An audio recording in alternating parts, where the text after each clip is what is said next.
could be. Are you rolling? Yes. All right. Well, welcome everybody. This is Ashley Payne and this is Hunger Pains. Tonight we're going to do one of my favorite quick and easy meals. This can be done so many different ways, but I was telling you guys a little bit before about my intro video that my husband and I are kind of doing a semi-vegan-ish 90-day, we're going to start with 30 days and see how it goes. 30 to 90 day span to see how long we can hang and if we can stick with it. So what we're going to do tonight is going to be a vegan diet, stir fry. We're going to use some broccoli, mushrooms. We've got some baby Bella mushrooms I've already started to chop up. We're going to do some cashews for some extra protein.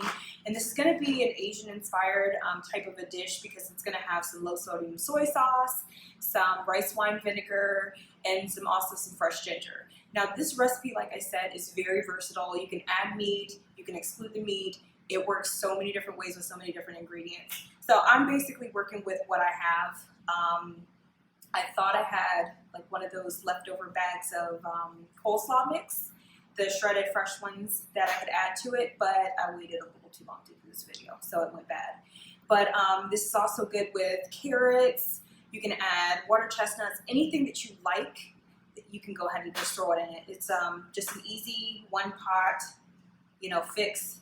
And I have to tell you a little secret. I absolutely love shopping, and it's not just for clothes or shoes, but it's for kitchen appliances. So in order to justify my purchases, I have to use it. So my wok, thankfully, I came with it before I got married, so he can't say anything about it. So we're gonna start. I got my woks heating up over here on the stove top. So I'm using grapeseed oil today. You can use olive oil, but I like grapeseed oil because it doesn't have a flavor to it and it has a high flash point. It's good for frying things as well as sauteing.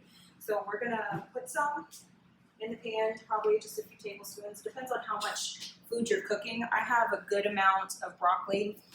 I have 2 decent sized stalks already washed and I broke them down. It's actually cheaper to buy the fresh stalks and break it down yourself. Otherwise, you can cheat. They have the steamer bags already in the freezer section, or you can get the fresh ones in the produce section at your grocery store, along with the baby Bellas. I find that the ones that are already chopped kind of look a little wilted and kind of sketchy, so I usually get the full baby Bellas, and I chop them up myself, and they look like this once they're all chopped. So, got the oil heating up. While that's heating up, I just have my little bowl here to toss my scraps. We're gonna cut up I'm using red onions today, but you can also use white onions, yellow onions, shallots, whatever you have.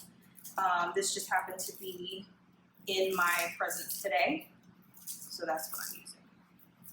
So this is my very first official Hunger Pain episode, and the last one that we did when I made my dog's food was just a little test kitchen to make sure we had everything right and see what we needed to do to make some changes so we can come to you guys the best way possible.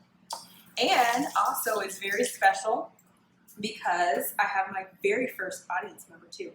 My mother-in-law is here in town, and so she is hanging out in the back. I may be able to get her to say hi. But if not, she's still here, being 100% supportive as always. So I like a different texture, I like different shapes.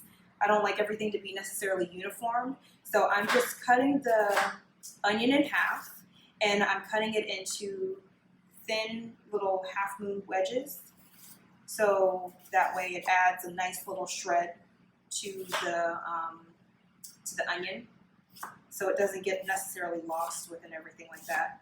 So the main important things that you'll need while you're cooking this dish, obviously a wok. You don't need a wok, but it is nice to have one, or any type of large, deep, heavy bottom pan. You can also do this with any type of cast iron, Dutch oven, anything like that that can withstand a lot of heat, and also can cook really evenly. So I've got that. The onion is all set. Also, we need some fresh ginger. If you don't have fresh ginger, you can use ginger powder as well. Also, I usually try to use whatever I'm using, garlic or onions, I also try to use the garlic powder, onion powder as well to kind of enhance that flavor. The powders are more of a condensed type flavor, and it does add a different dimension to your meal. So what we're gonna do, I have some fresh garlic little knot here. I'm just cutting off the very end of it, and I'm just using a vegetable peeler to kind of peel the top layer of the skin. You can also, if you don't have a vegetable peeler, you can use a spoon and just scrape it off. That works just as well. I just find the vegetable peeler gets the job done quickly. So you need that, and also some garlic. The good thing that I like about cooking versus baking is that cooking is not an exact science, whereas baking, you gotta have exactly the right measurements to make it taste right, and also the consistency, especially if you're doing cakes, pies, things of that nature. Cooking, everything is just to your taste. Now, I tend to go heavy-handed with the garlic. If a recipe I'm seeing shows 2 cloves of garlic, I just use that as a suggestion, and I probably end up using like 4. So, but that's just me. So what I'm doing is I am just peeling the garlic. Just take, if you don't know how to peel a fresh piece of garlic, you just take the knife, mash it down to break the skin, and it just peels right off. Before I chop the garlic, there's like a little woody end on the bottom. Some people leave that on, I take it off, so you don't end up with this woody stem-like item in your meal. So now, oil is nice and hot. I'm gonna turn this down just a tiny bit. We're gonna start off by putting, if you do the bags, you can do probably about a bag to a bag and a half, depending on how much you want to make. This is a good recipe to use to stretch over time. You can reheat it very well. I like the vegetables to stay crisp. Once you cook down things like broccoli, any type of green veggies, the more you cook it, the more it loses all of the nutritional value that's in that item. So I'm gonna cook it so that way it just kind of stays a little bit crisp. So throw that in there. One away.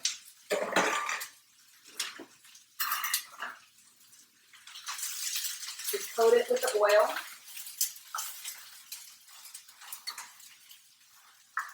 And also mushrooms. You can use about 2 cups. Like I said, I'm using this to stretch, so I just use 1 pack of the whole baby bellas, just the small one. So I'm gonna go ahead and add these in here too to get these cooking.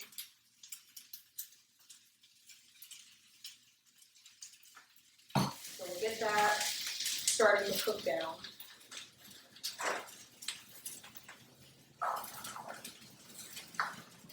Once you get them all mixed in there,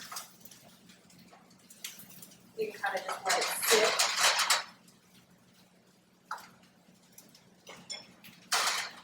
We'll let that cook while I prep everything else.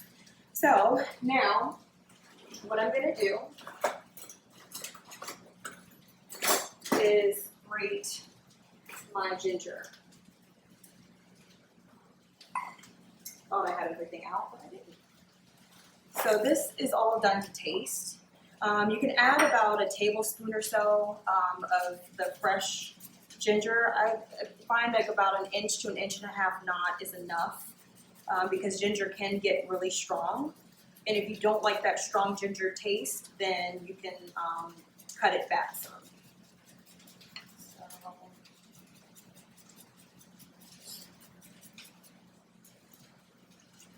this is usually the part of the job that I try to ditch out when I'm cooking with my mom. So you can see, grating the fresh ginger, you kind of get that really stringiness. So the good thing is once you've gotten all the good stuff that you want, the stringy stuff is left on the top. And it's also good if you want to use some fresh ginger and some powdered ginger to kind of make sure that you get the right ginger flavor that you're looking for. You can always go back and add more. I like to add a little bit less and kind of go back and add more to taste as I try it. And that's usually why I get full before dinner, because I'm always sampling. So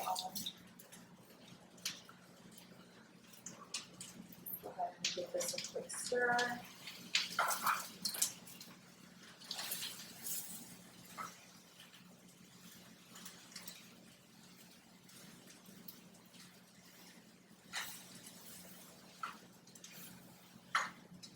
It actually cooks a lot faster when you don't try to pile it in as much as I did. It's almost 9 p.m. and I have to be at work at 6, so I am a little late making dinner, but hey, that's why it's real life. And so it just goes to show you that even if you come in late, you can throw whatever you have in a pan, make it a nice, healthy, quick dinner, and call it a day. So we're gonna sit here and let this cook down. Because you're using fresh vegetables and not frozen, the frozen usually comes a little bit slightly blanched. So, and also when it melts down, because it's already frozen, the extra liquids help to kind of cook it and steam it a little bit better than fresh, so it will take a little bit longer to cook. So I say when you're using fresh and large amount, I say probably sauteing it maybe about 10 minutes or less, depending on how much you have and what type of pot you're cooking it in.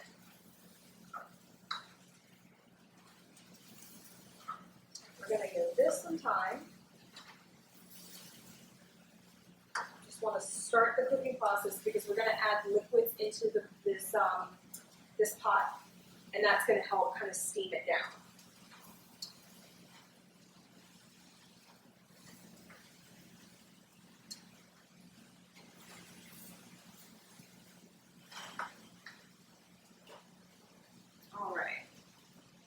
So now, I'm going to go ahead and add the onion.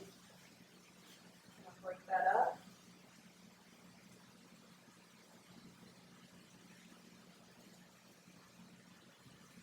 This one.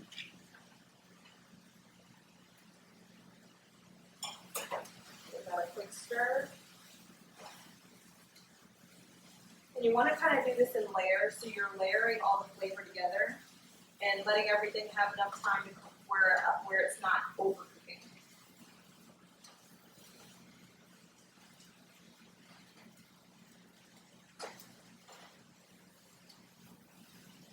Now, I probably will eat this by itself because I'm trying to cut down the amount of carbs, but this is really good served if you do like a quinoa, brown rice, white rice. You can even mix it with pasta and kind of do, instead of like you can add like meat to it, you can do like a beef and broccoli type take. So you can do anything you want or exclude the stuff that you don't. I thought I had some water chestnuts in my pantry, but I didn't. Most people don't have water chestnuts, but I usually do. Alright, so that's all mixed in. Now what I'm going to do is I'm going to go ahead and I'm only going to use 2 cloves of garlic. I'm going to go easy on it, the garlic. So I'm just going to give this a rough chop.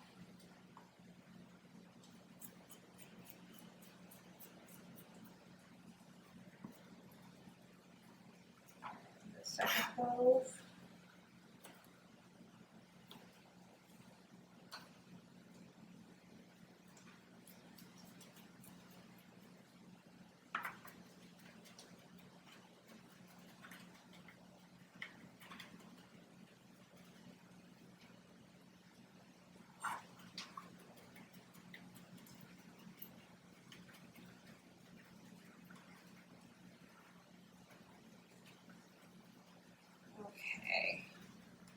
Want to make sure that the garlic is pretty small because most people don't want to just bite into a large piece of garlic. Okay, so we're going to take that over.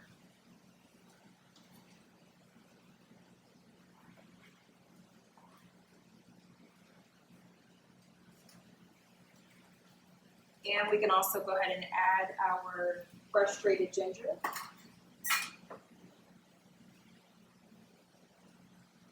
Probably will end up grating some more, but we'll see. That's my hands. Now I wash wash my hands a lot, and instead of using a ton of paper towels, I just grab a dish towel for my hands. And that way I'm not wasting a bunch of paper towels. So now we've got the garlic, the onions, the broccoli, the mushrooms, and the fresh ginger. And we're just kind of cooking this down a little bit. We're just going to mix it in. And now for our liquids. We want to add, we've got some vegetable broth, kind of helps to add the moisture. We're going to start with about 1/4 cup of that. And then we can always just add more. I'm in love with this measuring cup, by the way. It looks like a little science beaker. Put that in there. Some low sodium soy sauce, and this is just kind of eyeballing it. I get the low sodium because so that way you can kind of control your salt intake. I try not to cook with a lot of salt because it's easier to add to it than to take it out. So for the rice wine vinegar, you don't need much, but the vinegar does help to break down the broccoli since it is kind of tough. You only need about 2 tablespoons or so, but like I said, it can all be done to taste. So we're gonna just put in 2 tablespoons, should be enough. And we will go ahead and give this a nice stir, kind of coat everything. I'm gonna turn this heat back up.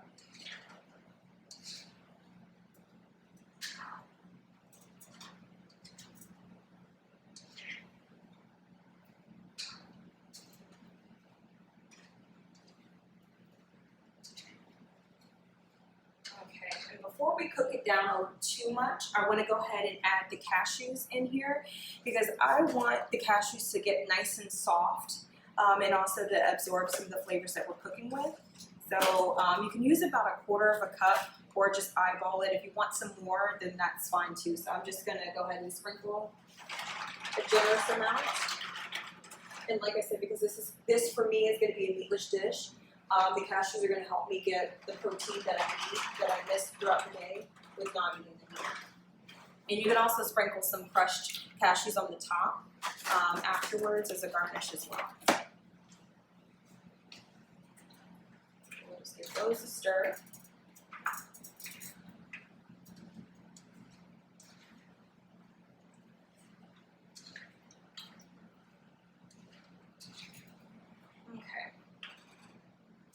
So now that we have all of that mixed in, we're going to take a short break and we're just going to let this continue to cook down and then we'll finish up the recipe. This should only take you about 30 minutes or less, like I said, depending on how much that you have. I used fresh broccoli, so my chunks were a little bit bigger, so it's going to take a little bit longer to cook. So I'd give it like another 10 minutes or so, and we will be right back to finish up the recipe. See you guys in a few. And we're back. So we've given the stir fry some time to cook down. The broccoli is still crispy yet tender, and the cashews have softened just a little bit. So we're going to add the last of our ingredients. I've tested the broth a little bit, and it's pretty good. So it doesn't need anything else. I wouldn't add any salt, maybe a little bit pepper, but instead of using black pepper for right now, we're just going to use a little bit of red pepper flakes just to start, just to kind of give it a little bit of heat, but not too much. Unless you like spicy, then you can spice it up. You can also use any type of chilies or anything like that. I like a lot of Thai chilies. I usually buy them fresh at the farmer's market, and whenever I don't use after I've washed them really well, dried them, I will go ahead and put them in a Ziploc baggie and put them in the freezer for whenever I want them next. I also have done it where I've left them in a small bowl on the countertop and they actually dry, and so you get your own dried chilies as well that you can rehydrate later. So I put the red pepper flakes in, and we're going to add some sesame seeds. You can use black sesame seeds, white sesame seeds. This is just what I had in my pantry. Usually with sesame seeds, you want to kind of put them in the freezer after you've broken the seal to kind of keep them fresh. So we're just going to add a generous amount, a little bit, a lot, like I said, however much you want. I like a good amount of sesame seed. You can also use a little bit of sesame oil to kind of give it that toasted sesame seed taste. Or you could just take the ones that you're going to use and kind of toast them in a dry frying pan beforehand. Like I said, it's late. I'm trying to do this quick, so we're not doing all that today. So that's all in there. And that's pretty much about it. All we gotta do now is taste test it and make sure that it's right. And here's where you can make any last minute tweaks. This is also my favorite part. And I'm an expert taste tester. So just get a little bit of everything in here. And a fork. Oh, I'm gonna get a parachute. Grab a fork out. Alright, here we go.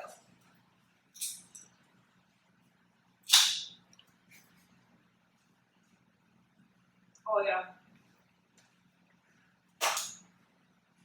This is gonna make an amazing lunch tomorrow. I'm still sampling. See? Yeah.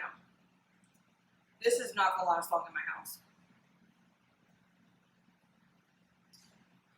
And here you have it. We've got our final product, our broccoli stir fry. This one is a vegan recipe, but like I said, you can add any type of protein you want. This is great with like a thinly sliced steak, or you can use chicken. You can also use shrimp. That would be also great as well.